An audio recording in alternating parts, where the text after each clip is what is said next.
Meus irmãos, a paz do Senhor Jesus a todos. Quero agradecer ao Senhor nosso Deus a oportunidade, agradecer ao nosso pastor presidente, pastor Antônio José, como nosso pastor, ao nosso pastor local, meu amigo, pastor Ed Jorge, que nos aproximamos numa época perdida da pandemia, pastor? Ali a gente fazendo caminhada, mas de 2022 para cá nós apostatamos da caminhada, Nunca mais nós fomos, Tanto que as nossas fotos nos denunciam, mas Jesus é maravilhoso nas nossas vidas. Pastor Edivaldo é um homem de Deus, pessoa muito querida, juntamente com sua maravilhosa família. E trago os cumprimentos do pastor Ed Jorge, meu pastor local.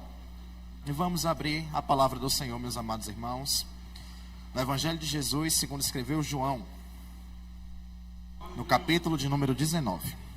João, capítulo 19. Versos 17 e 18.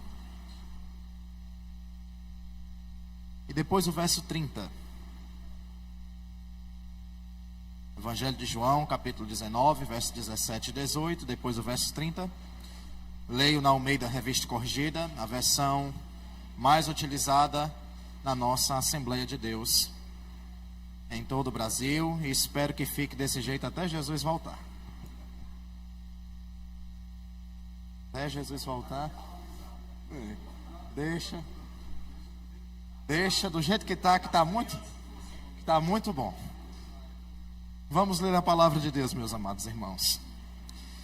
E levando ele às costas a sua cruz, saiu para o lugar chamado Calvário, que em hebraico se chama Gólgota, onde o crucificaram, e com ele outros dois, um de cada lado, e Jesus no meio. Verso 30, meus irmãos. E quando Jesus tomou o vinagre, disse: está consumado. E inclinando a cabeça, entregou o Espírito. Meus queridos, esse texto, como nós bem conhecemos, um texto bastante pregado, bastante lido. Inclusive, quando eu terminei de ler, o irmão citou aqui a pronúncia do termo no grego, tetelestai.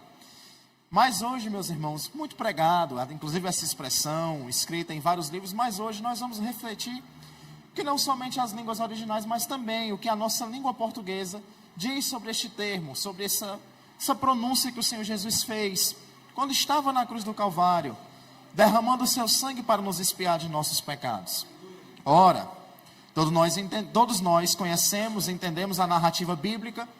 Quando o Senhor nosso Deus criou os céus e a terra, Ele não tinha motivo algum, Ele não tinha necessidade alguma para ter criado este planeta em que nós vivemos.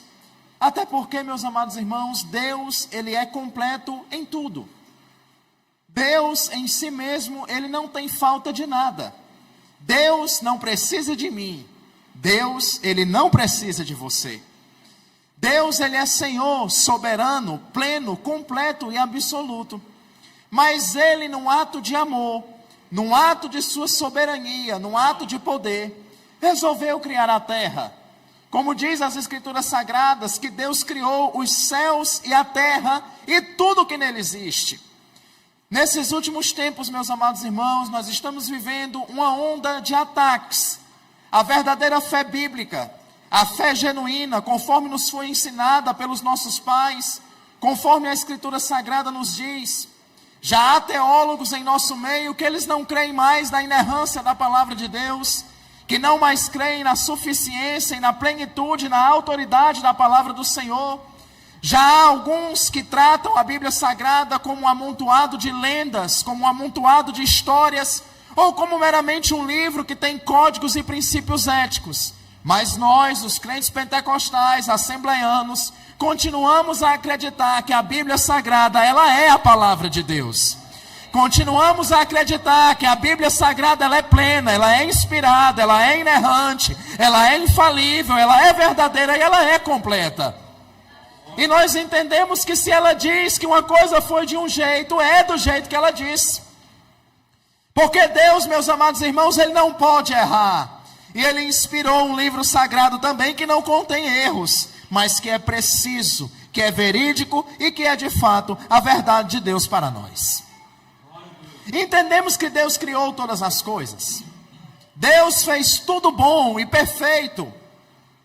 Fez tudo agradável. Não existia morte, não existiam os problemas que hoje nós estamos vendo, mas o ser humano, usando de sua liberdade, decidiu, por livre e espontânea vontade, desobedecer à vontade de Deus. Decidiu não mais crer naquilo que Deus havia falado. E quando nós vemos no diálogo da serpente com Eva, em que eles começam ali com um diálogo, e nós entendemos, meus amados irmãos, na Escritura Sagrada, quando ela diz: é verdade o que Deus disse? Nós estamos vivendo um tempo, meus amados irmãos, em que não são mais todos os crentes que creem mais na palavra de Deus. E nós estamos vivendo um momento que alguns não somente não creem que é verdade, mas afirmam categoricamente que não é daquele jeito que ali está escrito. Há teólogos em nosso meio que dizem aberta e descaradamente que nós precisamos atualizar a palavra de Deus, que nós precisamos mudar a Bíblia, que nós precisamos contextualizar a Bíblia para o século 21. Mas nós ainda continuamos a acreditar que a palavra de Deus é eterna, porque o Senhor Jesus disse: passarão os céus e a terra, mas as minhas palavras não hão de passar. E o ser humano desobedece a Deus, e a morte entra no mundo. O pecado invade e toma conta, de modo que eles são expulsos do jardim do Éden. E não somente a expulsão, mas eles morrem espiritualmente. Quando nós encontramos lá em Romanos capítulo 5, verso 12, a Bíblia Sagrada dizendo, meus amados irmãos, que por um homem entrou o pecado no mundo, e com o pecado veio a morte, e todos pecaram. A destruição total. Por isso que todos pecaram, observamos bem como está no texto. O pecado destruiu todas as coisas. O pecado afetou o ser humano socialmente, de modo que há problemas agora entre si. A gente vê logo o problema de Adão com Eva, um jogando a responsabilidade para cima do outro do pecado. E aí, meus amados irmãos, eles são expulsos. A morte chega no mundo, com dores de parto. Agora a mulher daria a luz. Mas nós servimos a um Deus que é soberano. Nós servimos a um Deus que Ele não é pego de surpresa quando os seres humanos tomam decisões erradas, equivocadas e precipitadas. Nós servimos a um Deus que é Senhor da história. Nós servimos a um Deus que Ele não está limitado ao tempo e Ele não está limitado ao espaço. Nós servimos a um Deus que é eterno, em que para Ele ontem e hoje é a mesma coisa, porque Ele não pode ser limitado pelas leis que nos dominam, porque foi Ele quem as fez, foi Ele quem as estabeleceu. E Ele faz uma promessa que do ventre da mulher nasceria um que esmagaria a cabeça da serpente. E aí nós chegamos no Evangelho de João, que João escreveu, e nós encontramos lá no capítulo 1, que inclusive até as irmãs já cantaram, que no princípio era o Verbo estava com Deus, e o Verbo era Deus. Nós entendemos pela palavra que tudo foi feito por intermédio dele, sem ele nada do que foi feito se fez. Porque todas as coisas existem para a honra e louvor de sua glória. Mas só que não fica simplesmente teorizado. Agora esse verbo se fez carne e habitou entre nós. Ele tomou a nossa forma. Ele sofreu as nossas dores. Ele sofreu as nossas limitações. Ele foi tentado e em tudo sem pecado. Ele foi obediente até a morte, e a morte de cruz. Ele fez milagres, ele caminhou nesta terra. Nós encontramos alguns textos da Bíblia que dizem que ele sentiu dores. Outros encontramos que ele sentiu sede. Outros encontramos em que ele estava cansado. Ele se fez carne. Ele decidiu habitar aqui. De modo que quando você está orando por você mesmo, ou por alguém que está doente, que está cansado, Jesus, em sua plena soberania, quando você se cansa, Ele sabe o que é cansaço, porque um dia Ele também se cansou. Quando você é tentado, e você clama a Ele por socorro, Ele sabe o que é isto, porque Ele também foi tentado, porém achado sem pecado. o Cristo de Deus suporta todas essas dores. E um dos textos mais emblemáticos da Sagrada Escritura é quando Jesus diz: ninguém tira a minha vida de mim. O Império Romano não tira a minha vida de mim. Os judeus, eles não tiram a minha vida de mim. E nós vamos encontrar nesse mesmo livro de João, lá no capítulo 13, Jesus na ceia com os discípulos.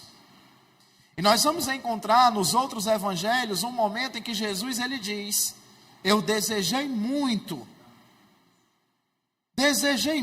participar convosco desta Páscoa, porque eu não mais beberei do fruto da vide, até que ela se cumpra no reino de meu Pai.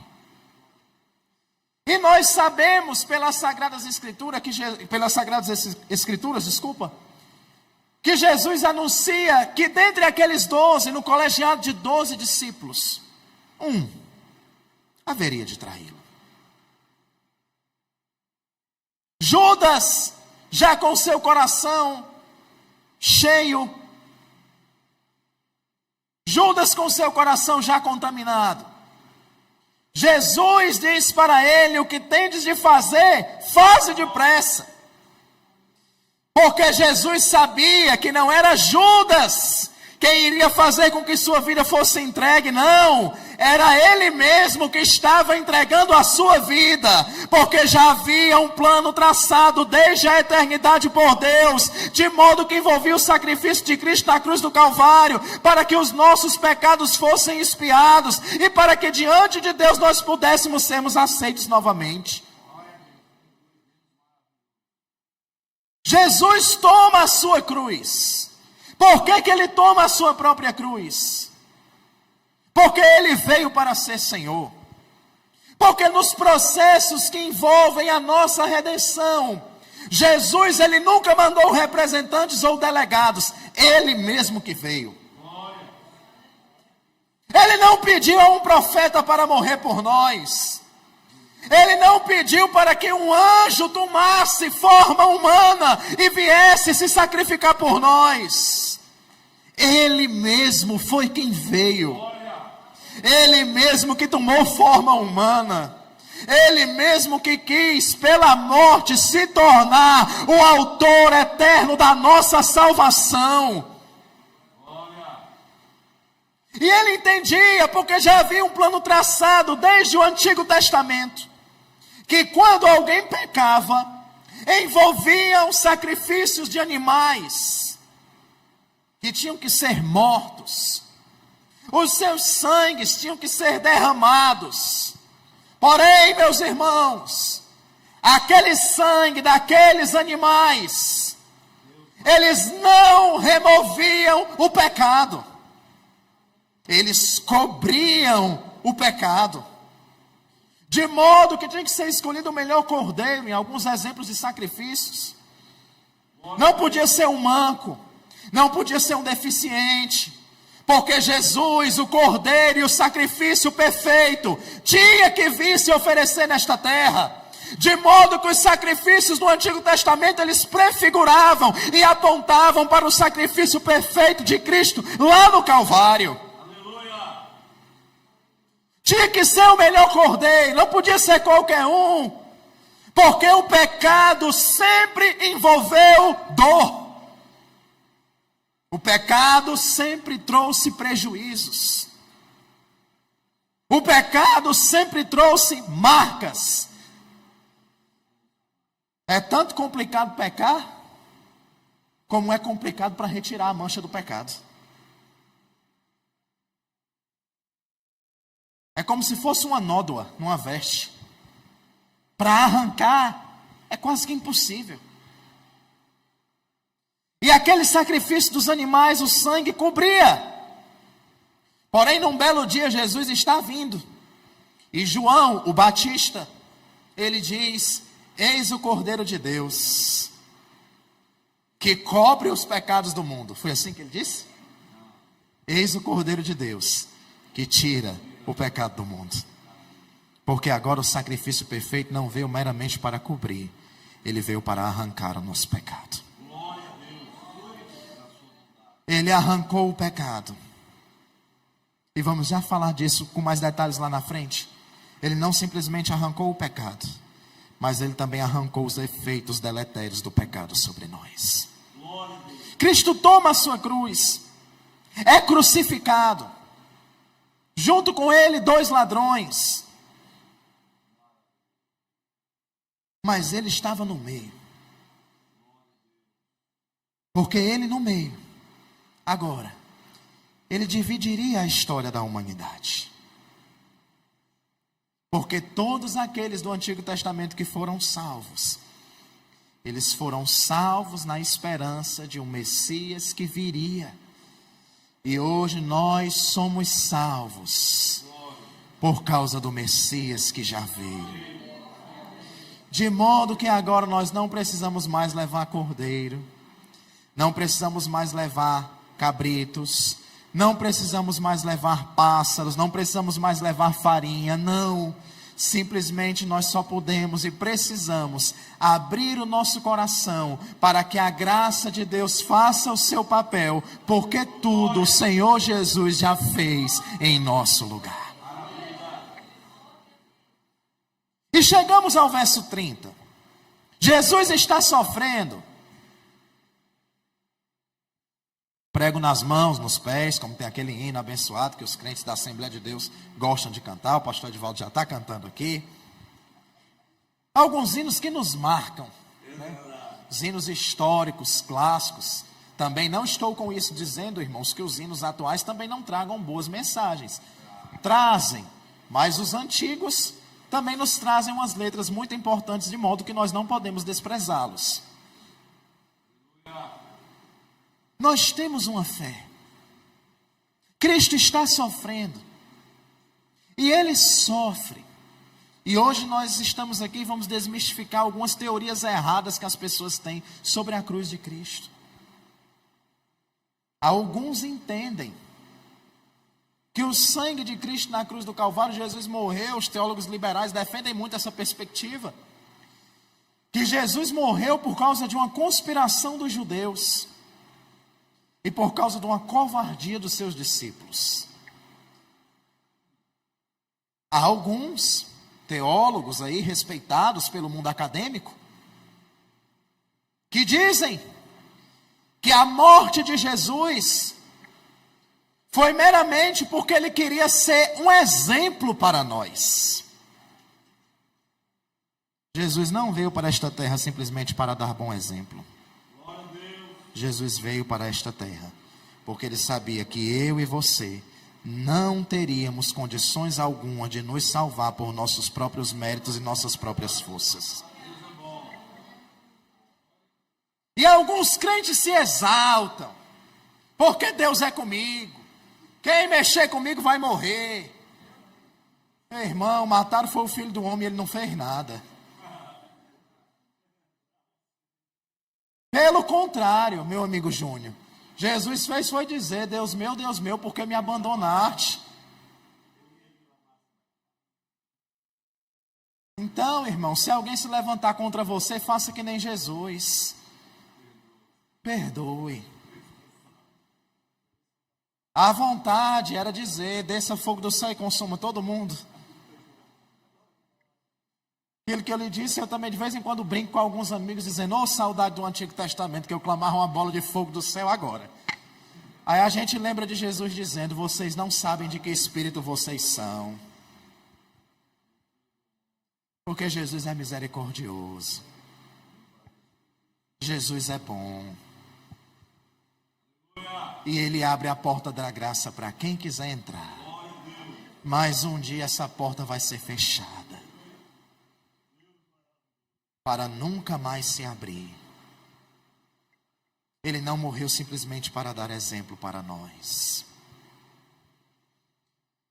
Ele não morreu simplesmente por conta de uma motivação política e ideológica. Não reduza o sangue de Jesus a esses pensamentos equivocados.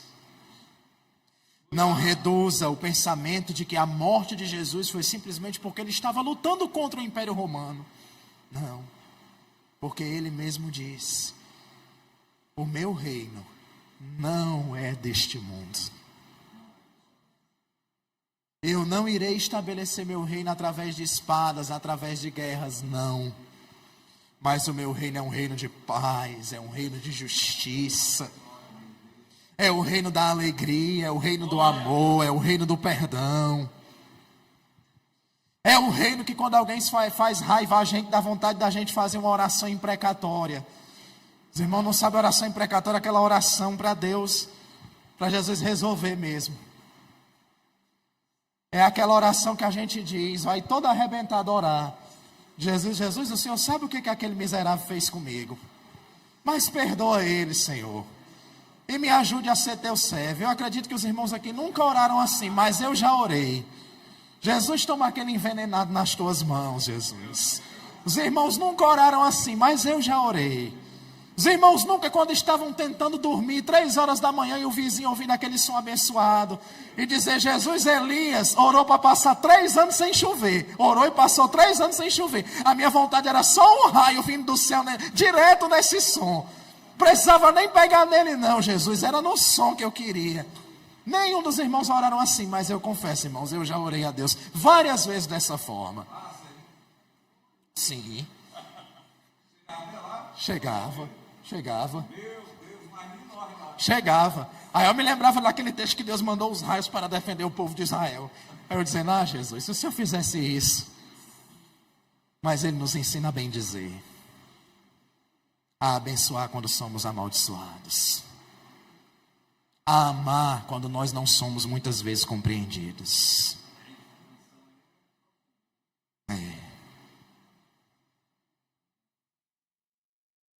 Aí a gente vai cantar no púlpito da igreja e canta, né? Canta umas músicas, meus irmãos, que eu não posso dizer que foi o diabo quem inspirou os compositores a escrever, porque eu vou estar pegando muito pesado, mas eu vou dizer que foi o homem. Não vou botar essa na conta do diabo, não.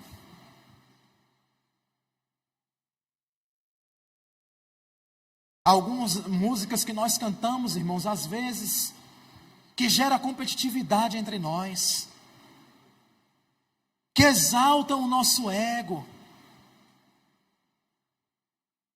que nós iremos vencer, que é ou vencer, que Deus é obrigado a fazer, que Deus é obrigado a me dar. Deus não é nosso empregado, irmãos. Deus, Ele é nosso Pai. E como Pai, nós devemos a Ele todo o respeito à sua autoridade. E Ele está sofrendo na cruz, sendo injuriado, rejeitado pelo seu próprio povo. E um dos textos, esses dias o nosso pastor Antônio José pregou, irmãos, e aquele texto que ele ministrou, é um dos textos na Bíblia que me desce como se estivesse engolindo arame farpado. Quando Jesus, ele olha para Jerusalém, tomado da mais profunda angústia, da mais profunda dor, ele diz: Jerusalém, Jerusalém, quantas vezes eu quis te juntar, como a galinha junta os pintinhos debaixo de suas asas, mas vocês não quiseram, vocês endureceram o coração, vocês disseram não. Jeremias também vai dizer isso. Quantas vezes eu enviei profetas madrugando, falando, dizendo a esse povo: se arrependam, e eles endurecendo o coração. Mas só que a medida de Deus se enche, irmãos. E quando as mulheres estavam chorando, Jesus disse: não chorem por mim, chorem por vocês e pelos filhos de vocês. Porque o que vai acontecer no ano 70 da era cristã vai ser muito pior. Quando Jerusalém foi invadida pelo general Tito, no ano 70, nem as mulheres grávidas foram respeitadas. Os pais de pets que estão aqui nessa noite, né, cada um faz a sua vida o que quer, que criam os gatinhos, os cachorrinhos em cima da cama, né, dormem, chamam de meus filhos, botam até nome, fazem aniversário, casam, né, os cachorros e os gatos, né. Não sei qual é o propósito, né, de casar um cachorro ou de casar um gato. Mas tem gente que casa. Tem gente que casa. Os gatinhos naquela época, eles não eram tão manhosos como são hoje. Eles eram selvagens. E quando Tito invadiu Jerusalém, as mulheres grávidas, suas barrigas eram abertas e os gatinhos eram jogados lá. Isso é história, irmãos, está documentado. Há um preço muito alto quando nós endurecemos o coração para a graça de Deus. Esses dias eu estava a comentar com um irmão sobre essa história de Cristo. E me lembrando que a rebelião do povo de Israel era antiga, assim como a rebelião dos crentes muitas vezes é antiga. E Samuel vai diante de Deus muito desgostoso, pastor Edivaldo, e Deus diz para ele: não é a você que eles estão rejeitando é a mim. Jesus está lá sofrendo no Calvário, mas ele não pronunciou nenhum juízo de maldição. Mas ele disse: está consumado. A obra da redenção está feita. Está pago. O véu do templo, que foi que aconteceu, irmãos, se rasgou de alto a baixo. Não foi de baixo para cima, foi de alto para baixo. Porque o processo de redenção, quem começa é Ele, não somos nós. Não foi você quem deu o primeiro passo para ser salvo, não. Foi Jesus quem deu o passo em direção ao seu coração. Foi a graça de Deus que deu o passo em direção a você. Não foi seus méritos. Não foi sua educação. Não foi sua formação acadêmica. Não foi a família que você veio. Foi um projeto eterno de Deus traçado desde a eternidade. Aí você diz assim: mas é porque você não conhece a minha história, você não sabe quem é meu pai, você não sabe quem é minha mãe, você não sabe qual é a família terrível que eu vim. Não existe ninguém inalcançável quando o assunto é a graça de Deus. Não existe história tão suja que o sangue de Jesus não possa lavar e purificar. Não existe família tão problemática que a graça e a paz do Senhor Jesus não possa endireitar. Simplesmente abra o seu coração e a graça de Deus irá trabalhar diante de você. Está consumado, está feito, está pago, está concluído. Jesus já rasgou o véu do templo, então não costure-o novamente. Porque tem crente, irmãos, está cheio de crente dentro da Assembleia de Deus com a alma católica. Que é isso, irmãos? Crente com a alma católica é o crente que ele acha que dá uma mãozinha a Jesus para ser salvo. Ele acha que a salvação dele está condicionada à quantidade de doutrina que ele vem no ano. Ele acha que a salvação dele está condicionada à veste que ele usa, a maneira como ele se comporta, o jeito que ele age. Tem crente, irmãos, e ele acha que se ele não ler o Salmo 91, a casa dele vai se encher de demônio. Tem, os irmãos estão rindo, mas acontece, irmãos. Tem os crentes que você abre, o restante da Bíblia dele está intacta. Não tem um risco nem no tamanho da cabeça de um alfinete. Mas você abre no Salmo 91, está todo comido de traça. Porque ele deixa aberto lá, no armário, deixa aberto em qualquer lugar. No Salmo 91. O amuleto. Uma vez ficou indignado comigo porque eu disse que é a novena dos crentes. Como nasci no Evangelho, nunca participei dessas coisas, mais uma vez eu vi lá, não, a gente vai ler aqui o Salmo 91. Não, meu amigo, eu não gosto de participar de novena, não. O próprio Jesus condenou orações repetitivas. Vai passar debaixo de uma escada aquele que habita no esconderijo do Altíssimo, a sombra do Onipotente descansará, já vai fazendo a oração todinha. Os irmãos estão rindo, mas é verdade. está consumado, irmãos. Ele já fez. Ele já abriu a porta, como diz o hino da harpa cristã, ele já abriu a porta e nos reconciliou. Ele já fez o que você não podia ter feito. Porque se fosse pelos seus próprios méritos, você não seria salvo. Se fosse por conta das suas próprias aptidões, você não seria salvo. Muitos usam a graça como uma maneira para viver uma vida de pecado, porque ainda não entenderam o amor de Cristo envolvido em seu sacrifício. Está consumado, ele já fez, ele já pagou, ele já concluiu. E aí cantamos um hino na nossa harpa, que é lindo. Tão respeitado é este hino que tem no Inário Batista, no Inário da Igreja Presbiteriana e tantas outras igrejas históricas. Foi na cruz, onde um dia eu vi os meus pecados castigados em Jesus. Eu não vou cantar porque eu não quero expulsar os irmãos, né? Cada um faz aquilo que Deus o chamou para fazer. Aí alguns dizem assim, eu canto mal, mas eu canto para Jesus.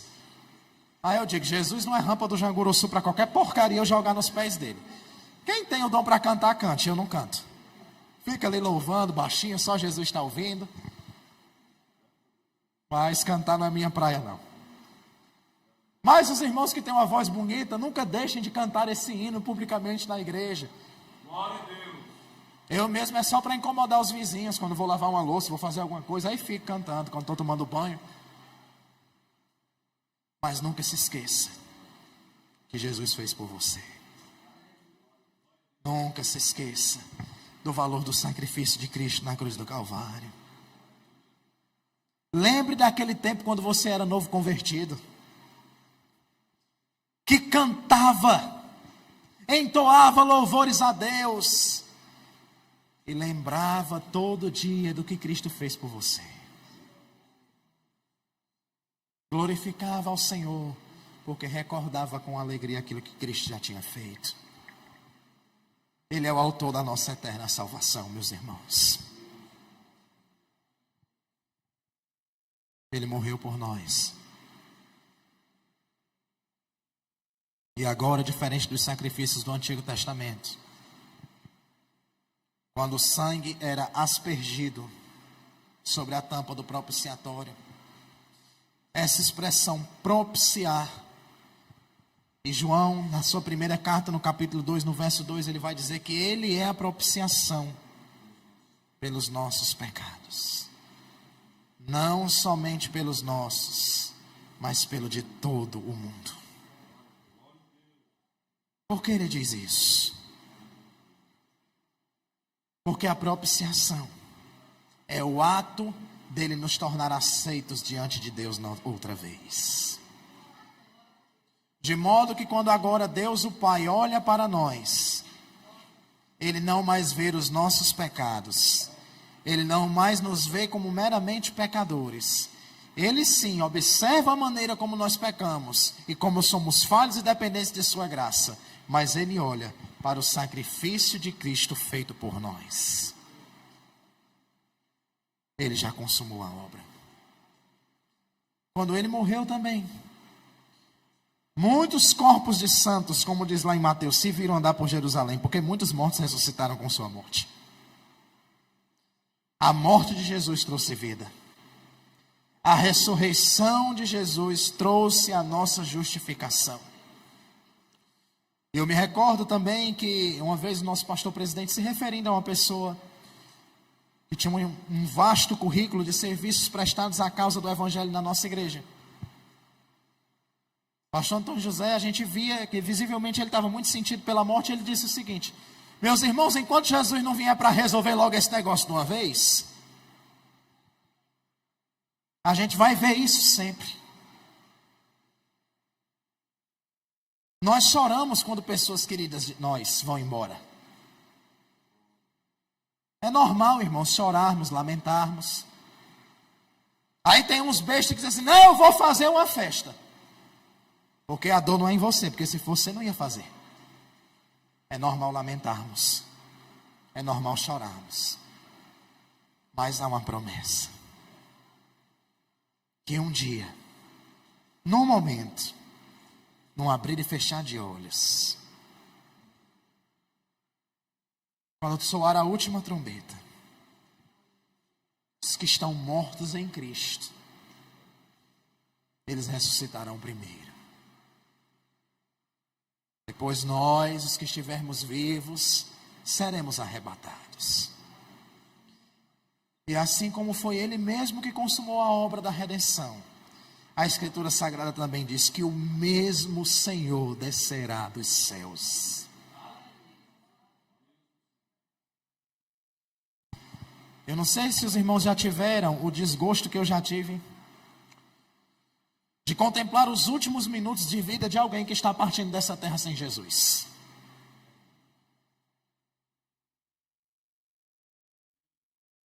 E ainda tem crente que vai lá na rede social e escreve: descanse em paz. Não há paz para quem está longe de Cristo. Não há paz. Eu já observei algumas. E um que estava gritando de dor. E os irmãos falando de Jesus, ele não queria. E ele dizia: eu sei que para onde eu vou a dor vai ser eterna. Mas eu já contemplei também os últimos minutos de vida de alguns crentes salvos. Eles têm paz, porque sabem que quando seus olhos fecharem nesta terra, os seus olhos irão abrir lá do outro lado para contemplar a face do nosso Senhor.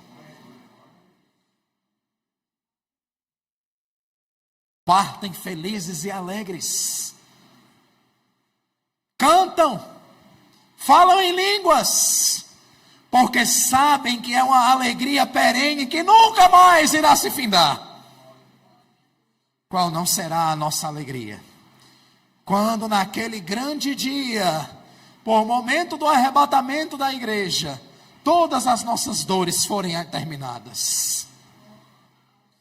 Mas tudo isso só será possível porque o Senhor Jesus já consumou a obra de redenção em nosso lugar.